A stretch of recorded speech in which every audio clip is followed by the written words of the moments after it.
السلام عليكم ورحمة الله وبركاته سوماليين إيميل كستو إسم كسوغنتين سين سلامة مانسدو غابا نو مغاشا لأراو اسكو سريغنين يهسي نتوي marka oo ka saabsan macnaha sideed gobol koonfur galbeed safayli dhageysta waan anoo ahaa magaaga heesan laga saaro sanaday sodonga sidiin ko dhamantaan 1909 ahaga aday sarartahay wadii sidamadi jari ani ba sagiirhay sagaalmadi jari suugaanta Soomaaliyeed heeso asada hantriyahay sumatumadon saboolamaadu ni habsitiya warsiin ku taabaday safayli indhagiisada saansaanta sanadku ummato soo weesta dhaxsootay siyaasadu ansarbeebana ine sakiin wado warsiin ku taabaday safayli indhagiisada sagaaliisiyeed jasaaro sho saafamaalka nagadaw sidaasee hoosa maanta widiiba aan safarka ma dheera sidaasee makiisaayidaanu suhuntii sagiir gooriyayti dagaaladii sokeeyay saadiran oo samati biyaasa antiiska roogdi kolamaaduna manasaraaso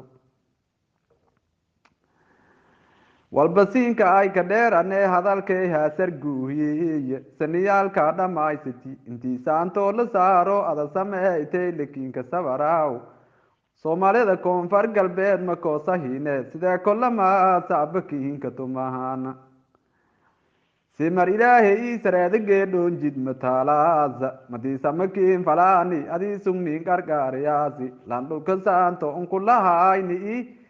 adii gaalaniin la saahibtii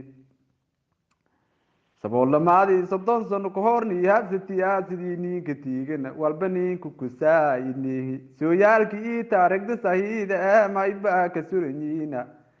iniiniinsal inaahilku unsa fudud ka dhaafta aan sababta maansaday iniisa degdeg ka dhiibto salaam buuti sasankii sagootinu sumutumadun iyo saga jaanla maadun adaka surintaan isku saamahado fadaana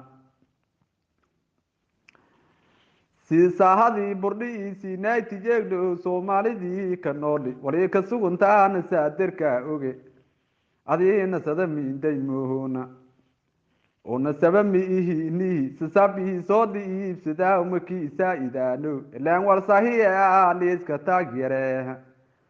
aan 77 kiisiyaad bara saroogi kiindhasiima walada sameeytay soo jiidasho leebaahi nooga insaarna